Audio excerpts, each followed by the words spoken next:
爱生活，爱美食。大家好，我是小丽。我们今天用3种食材来做一款无糖无油的香蕉燕麦松饼。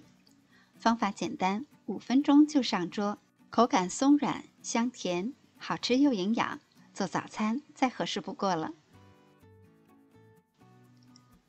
准备100克的即食燕麦片，放入大碗中，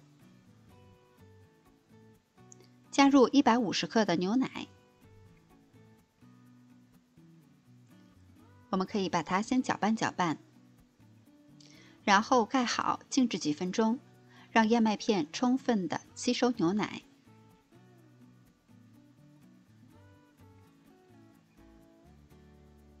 5分钟以后，我们看一下它的状态，是很粘稠的。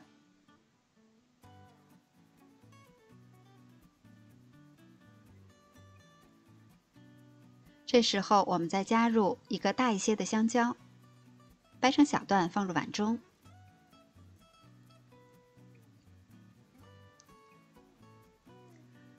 再用合适的工具把它压成泥，压得越细越好。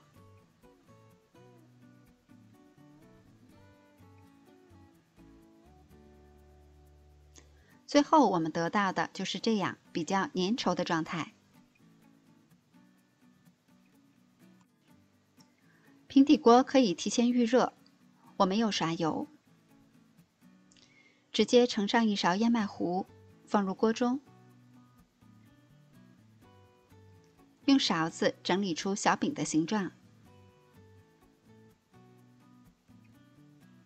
我是没有刷油的，如果你喜欢吃香一些的，可以薄薄的刷上一层植物油，或者是黄油，那样会更香。一直保持小火慢煎，煎到一面定型了以后，我们把它翻个面。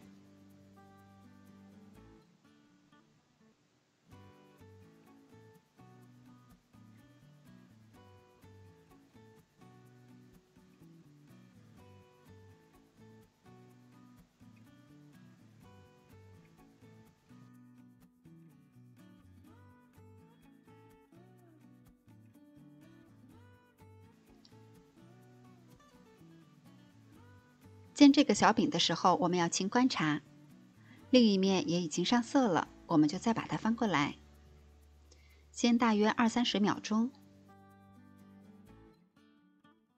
一直煎到小饼已经定型，上色也很均匀，就可以出锅了。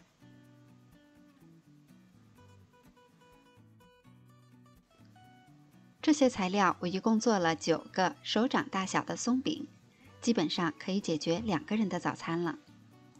它的口感吃起来还是很松软的，它有香蕉的清甜，含有燕麦的颗粒感和清香，味道非常好。早餐搭配上一杯牛奶或者是咖啡，完美。喜欢的小伙伴们也快动手试一下吧。我是小丽，每天都做好吃的。感谢您的收看，明天见。